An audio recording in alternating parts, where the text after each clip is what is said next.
Hey guys, good morning, good afternoon, good evening, whatever time it is. Glad that you're here. So, guys, we are still talking about imperialism, and I know some of you probably are a little bit over the imperialism stuff. But as I said, this is one of my favorite units to talk about, so I'm excited. Today is going to be a rough lesson. All right, we're going to do two specific things. We're going to look at why these global empires are imperializing other countries. It's crazy to think about, but we haven't actually addressed the elephant in the room on the big why question. And then we're going to go ahead and we're going to shift gears and we're going to actually look at another case study. We're going to look at what Belgium, this tiny European nation, does to one large African nation, which we now know as the Congo. And that's what's in this picture. A picture of what you guys would see as enslaved people. And you'd be right. We are looking at a picture of enslaved people in the Congo, but I'm sure a lot of you think, well, the transatlantic slave trade ended. Why are we still talking about enslaved people? The ideals of the Enlightenment stopped the slave trade, and you'd be right. But what you're going to find is that in some cases of this imperialism, specifically in Africa, these European global empires found new ways to employ slavery in an effort to extract these natural resources to benefit themselves. And that's what we're going to talk about. All right, we're going to talk about a pretty serious and pretty ugly case study, what Belgium does in the Congo. But let's not get ahead of ourselves. We will get there in just a second. All right, as I always go over this for you guys, we're still in period 3. I know I feel like we've been in period 3 for months, but we're coming up to an end. I think we have one more lesson after this, and then we will move on from period 3. We're still in unit 6, and we're still talking about these consequences of industrialization. And I'm sure you guys probably see all those connections between industrialization and imperialism. All right. And we're going to keep building on that throughout this lesson and our next lesson. Okay, so as I said, we're going to start with single export economies, and then we're going to talk about Belgium and the Congo. And so if you're tuning in because you missed class, do send me an email so I can let you know what in-class work you've missed. Okay? So a couple memes for you. Yeah, that's the flag of an earlier flag of Great Britain. All right. So yeah, the Opium Wars. This next meme, I'm not going to lie, I've outdone myself. Okay? Yes, that is Queen Elizabeth, guys. Look at that guy. Look at how happy he looks to see his queen taken up with a machine gun. I love this meme.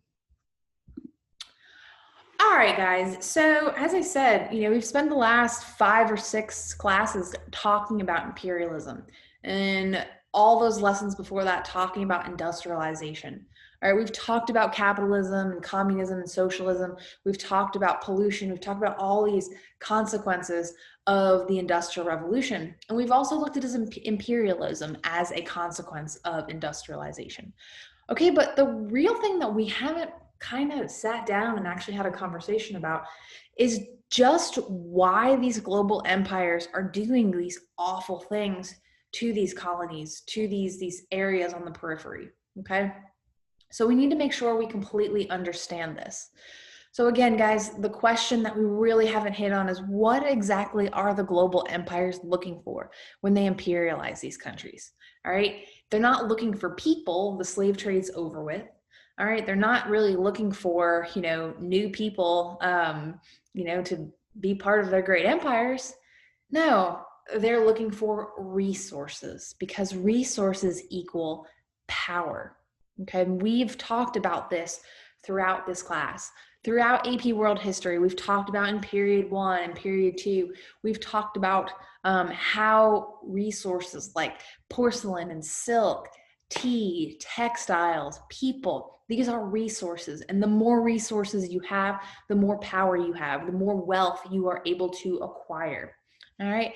In period 1, we talked about these resources in the context of luxury goods. All right. We said porcelain and silk comes from China. Textiles comes from India. All right. All these things are coming out of these Asian regions, and they're on the Silk Road. They're on the Indian Ocean trading route. All right, in luxury, in period 2, you see the same thing. Right? The continuity of these luxury goods coming out of Asia. But this time, instead of Muslim merchants carrying them, like we saw in period 1, this time we're looking at those early global empires, those early European empires, Spain, Portugal, Britain, France, the Netherlands, okay? But this time is different, okay? Period 3 changes everything. All right, this new technology, which as a result of industrialization, makes transportation super duper cheap. All right, we've talked a lot about railroads. We've talked about steamships, telegraphs. All this new technology that's being created is going to make transportation significantly cheaper. Okay, and now instead of only being able to transport luxury goods, all right, the things you make a lot of money on, you can transport anything for a really low price, including food sources, okay, or crops that are really, really inexpensive. All right, it wouldn't have been profitable for you to transport, say, cotton in period 1. All right, think about that. You'd have to take all like regular cotton and put it on a camel and ship it across the Silk Road. That's just not profitable, okay? But because transportation has changed, because transportation has made boats faster, all right, railroads faster, it's just significantly made the world smaller in a way, because now you can transport things, you can sell them more quickly. And so what you're going to see in period 3 is the rise of single export goods. So what exactly is a single export good? We will talk about that, and I will give you a list that you need to have written down and memorized, okay? So guys, when we're talking about this global economic development, all right, we're talking about new single export economies. All right, the United States in 2020 is not a single export economy. All right, when you look at all the things that the United States manufactures, it's clothes, all right, it's tools, electronics, cars, planes, all these things. All right, a single export economy is essentially an economy that makes money off of one good. All right, to give you an example, if you think about the American South before the Civil War, the American South really only exported cotton. All right, that's a single export economy. All right, during period 1, India really is only going to export textiles. That is a single export economy. So guys, what you're gonna start to see is that because of this boom in new transportations, you're gonna see these areas of the world that seemingly were unimportant historically suddenly become very, very important to these new global empires. So think about it. These regions of the world, all right, parts of Africa, parts of Latin America, parts of Asia, that produce, they only produce maybe one good, one raw material, all right? They become sort of very, very important to these global empires because these global empires want that one good, okay? As I said, during the Industrial Revolution, Britain, France, they start to run out of these goods. They start to run out of lumber. They start to run out of coal. They start to run out of oil. They start to run out of cotton, all right? They start to run out of that stuff. And so they have to start looking elsewhere to find that material. And that's why they're going to start looking at non-industrialized regions of the world, which have that single export, okay? And as I said, guys, because transportation has become so much cheaper, what you're going to start to see is food becomes a major export. Okay, so for the first time in history, you're going to start seeing people actually exporting food across the world. All right, and a large part of that, of course, is the Columbian Exchange. All right, the Columbian Exchange has been going on now for 300 years.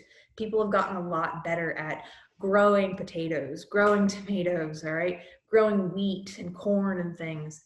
And so more food is being produced, and it's being produced at a cheaper rate, and then it's being put on ships and railroads and sent across the world in order to grow these new cities, in order to maintain these new industrialized economies. All right, and these regions that grow these single export economies become a target. Okay, they become a target for these global empires, the ones that have already started to run out of goods. Now, what you're going to start to see is that regions, you're going to start to use the profits from selling raw materials to buy finished industrial goods. So let's think about it. You have the American South, and the American South produces cotton.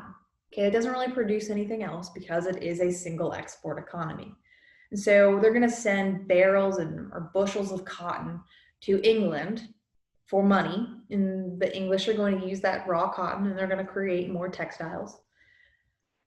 And the money that England gives to the American South to buy that cotton, the American South will then use that money that they've received from the cotton to buy English textiles.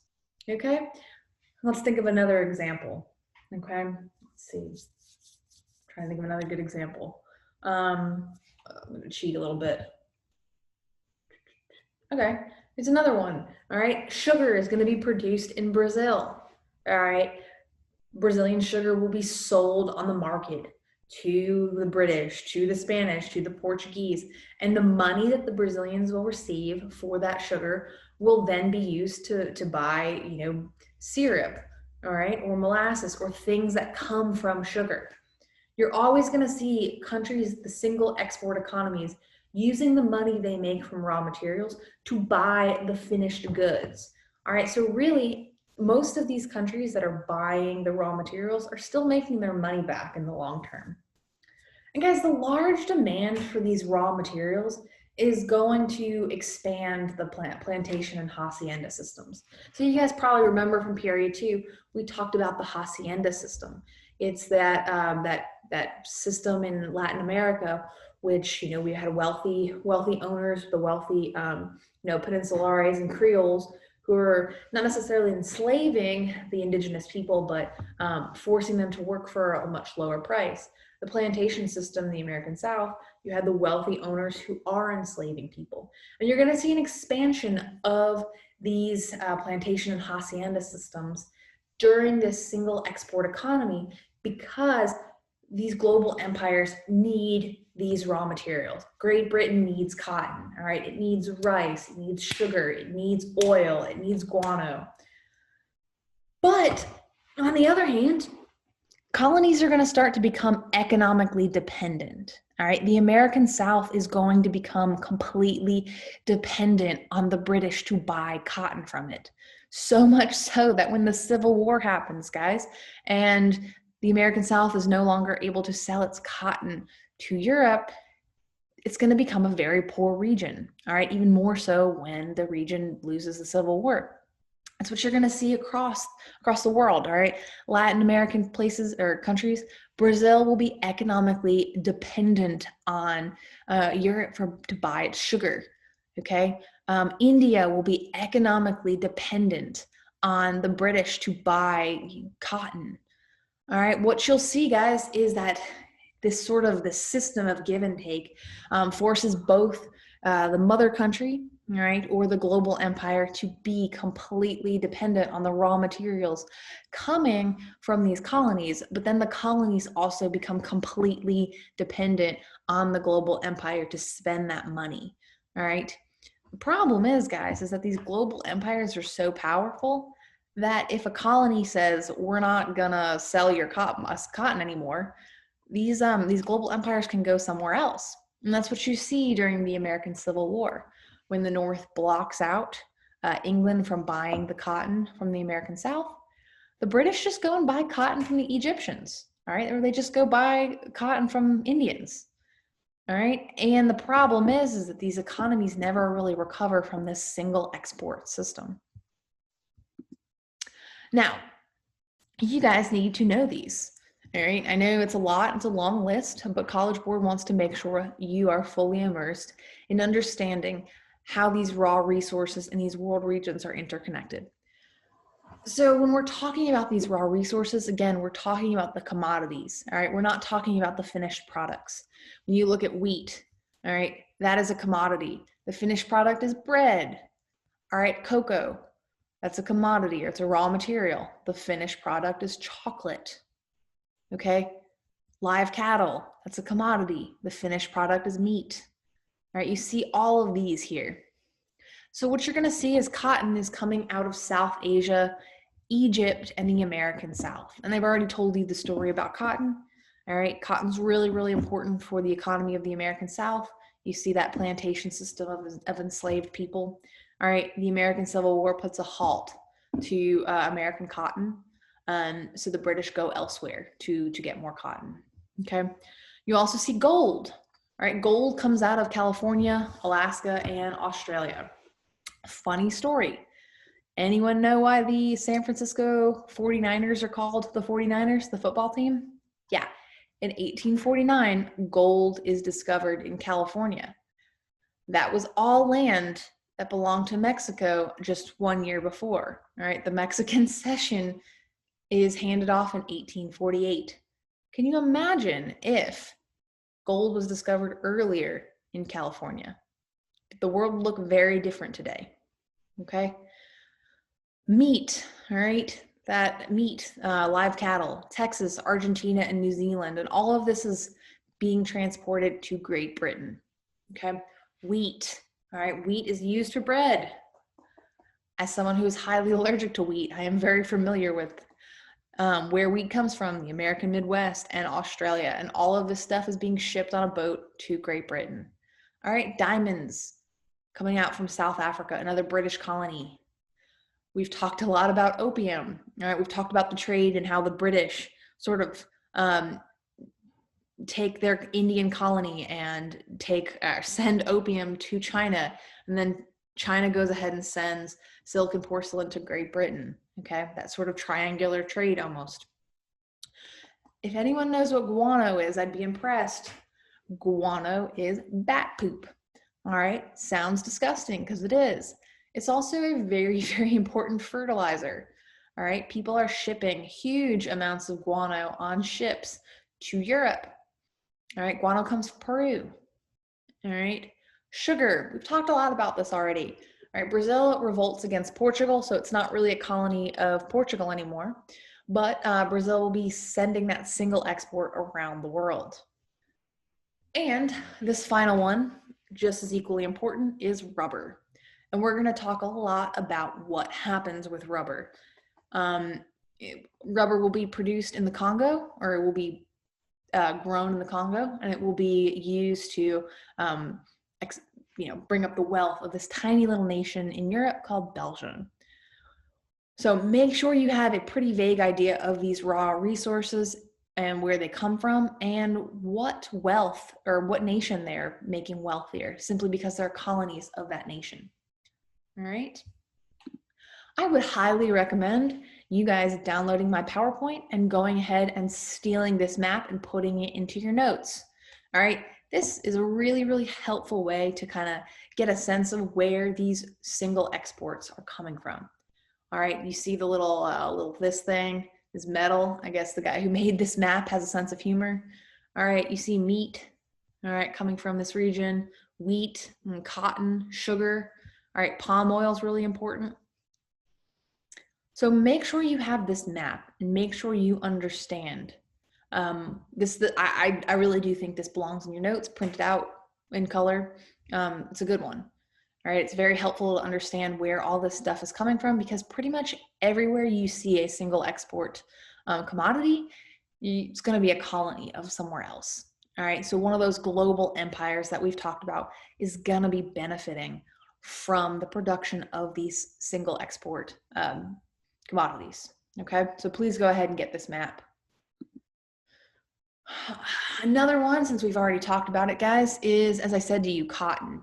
I think this really helps how cotton, we said that after the Industrial Revolution, cotton becomes a major raw material that the British need in order to keep those factories churning. All right, during the American Civil War, cotton gets shut down coming out of the American South. So the British just go ahead and get it from Egypt or get it from India instead. All right, the other thing that you see here is cotton and palm oil goes to Great Britain, and opium goes from British colonies to China. So, all right, guys, so we're shifting gear a little bit, and we're going to talk about one of the regions I already just talked about. All right, I said to you that that single export commodity rubber is going to come from a region called the Congo. And if you look at this map right here, the Congo is this big area right smack dab in the middle of Africa. It's an enormous expanse of land, all right? And it is going to be a colony that is a personal concession of the King of Belgium, all right? Originally, this colony does not start out as a colony of one empire. It starts out as the personal property of a king. And I'm going to tell you the story about him in just a second. But I need you guys to understand that this story that I'm about to tell you is very, very sad. Okay, it's a very, very traumatic story. And we're still, as historians, we're still learning the extent of the horror that this tiny little European nation inflicted upon Africa. Okay. So I want you guys to remember the Berlin Conference that happens in the 1880s and how these white European dudes got together in a room and carved out Africa. All right, they just drew arbitrary lines throughout Africa without even inviting a single African, okay, without even understanding the ethnic differences, the ancestral homelands, all right, not considering anybody who actually lived in Africa, which is just wild to think about, okay? So I want you guys to make sure you really, really understand the Berlin Conference and how the ramifications for this conference we can still see today when we see conflicts in Africa, okay? One of the things that the Berlin Conference does is it carves out this chunk in the middle of Africa for the King of Belgium, a man named Leopold II. Now, geography-wise, as I said, the Congo is this huge swath of land in the middle of Africa, and Belgium's this tiny little freckle in Europe. Belgium will be important, and we will continue to talk about Belgium in this class, especially when we get to World War I. But you haven't heard much about Belgium because it's barely a country. Okay, this tiny little country in Europe is almost brand spanking new. All right, it's almost as young as Germany. And they have a king. And to be honest with you, this king, this guy right here, King Leopold II, he's not really a true king in the sense that when Belgium became a country, they wanted a king to look legit. So they went over and found some random family, royal family in Germany, and begged them to come on over and be the King of Belgium. And that's who Leopold II is. He is, I believe his father was the first King of Belgium, and he is the second. Now, King Leopold II was a horrible person, okay? We deal with a lot of horrible people in this class. King Leopold II is probably in the top 5 of the most terrible people we talk about. And the reason is because Leopold II wants to appear legit, all right? He wants to appear like he's important because he's not, all right? Belgium's not, I mean, they've industrialized, but they're so small, all right? They're not really that important compared to Britain and France and Germany. And King Leopold II thinks in order to be considered legitimate, he has to have a colony, okay? And so at the Berlin Conference, Leopold II convinces Otto von Bismarck, all right, and his fellow European friends to give him this colony, all right, this land in the middle of Africa that no one really wants. And he convinces them to just, no one wants it. So go ahead and just give it to Leopold. So again, let me emphasize, the Congo Free State is not a colony of Belgium. It is a personal concession for the king.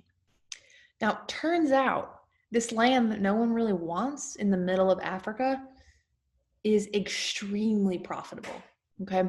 The Belgian Congo, right, the Congo Free State has the highest amount of rubber trees in the entire world, all right? But I don't know if y'all know a thing or two about rubber. It is horrific to extract. So I'm not really the farmer type, but it's like a material that comes from the trees, and it's really gross to touch, and it's really hard to get it out of the trees. And no one really wants to extract rubber from trees. All right. But Belgium and Leopold II decide, in order to get this profit from these rubber trees, what they do is they essentially enslave. And when I say essentially, no, they enslave the Congolese people. Okay. So the transatlantic slave trade is gone. All right, the ideals of the Enlightenment have abolished slavery around the world, except in the Congo. Okay, so we're no longer taking enslaved people out of Africa. Instead, we're going to enslave people within Africa. And so what you're going to see is Leopold II, who, let me emphasize, never once visits the Congo, never once in his life, which is just crazy to think about. But he administers this Congo Free State basically as a giant slave plantation. All right, and he uses it for his own personal wealth, not for Belgium, but for his own personal wealth. And he extracts this rubber using this horrific slave labor.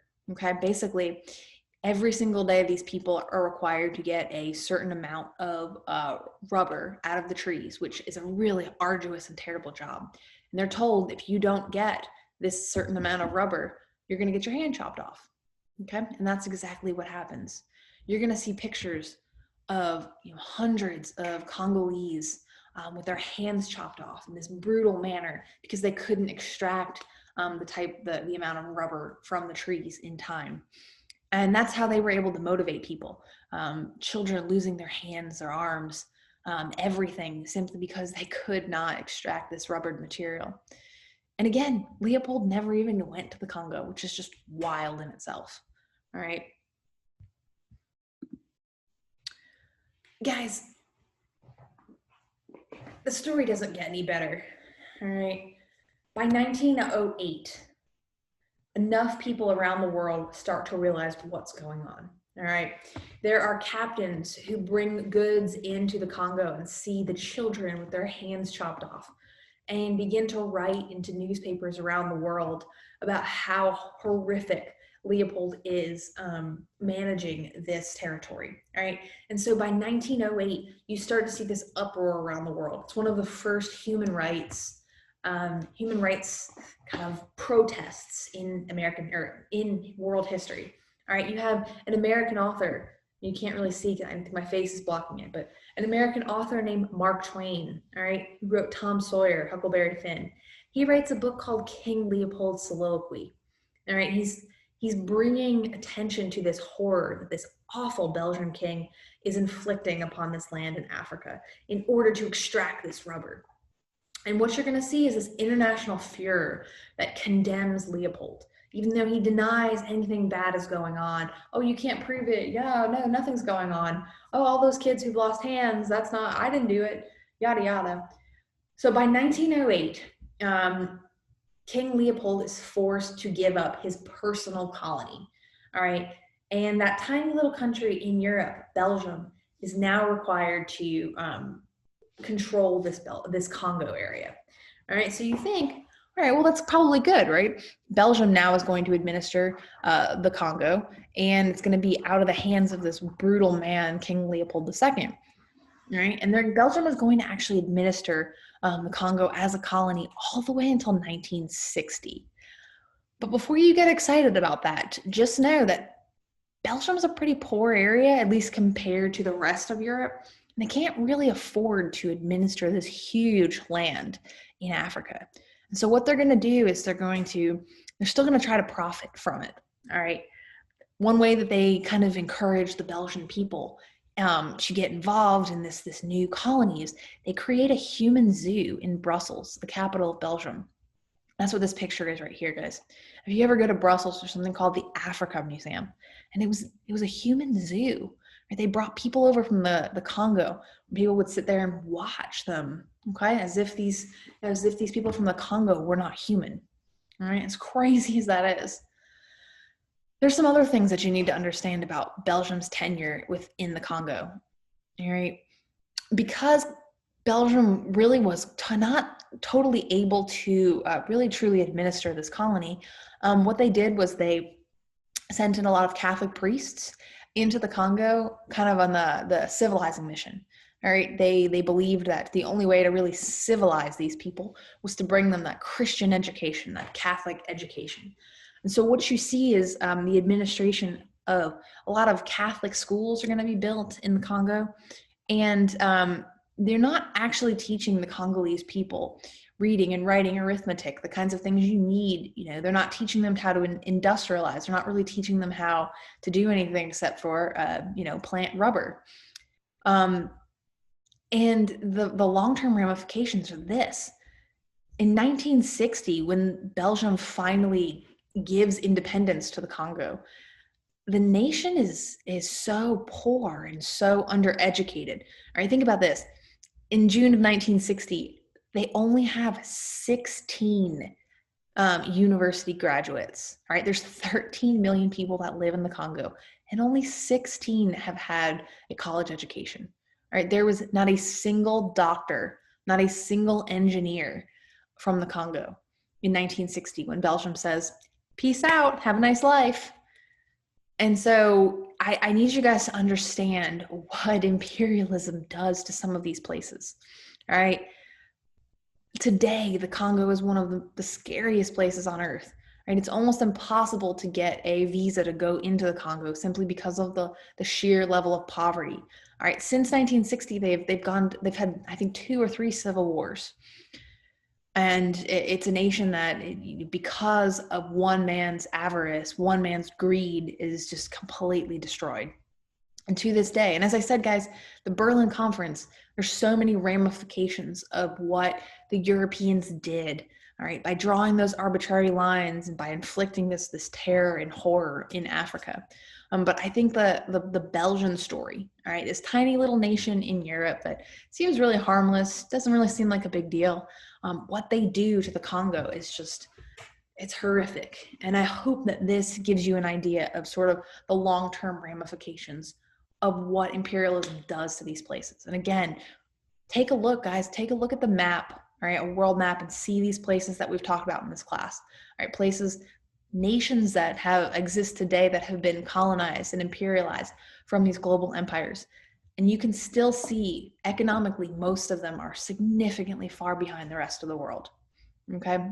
The Congo especially. Now, I wanted to end on one really interesting note, okay? This past summer, I know a lot of you guys were focusing in on the news when during the Black Lives Matter protests, after George Floyd's unfortunate death. We saw a lot of monuments being taken down. All right, here in the United States, there was a lot of uproar over whether the Civil War monuments should be taken down. But I wanted you also to see that this is a monument of King Leopold II in Brussels.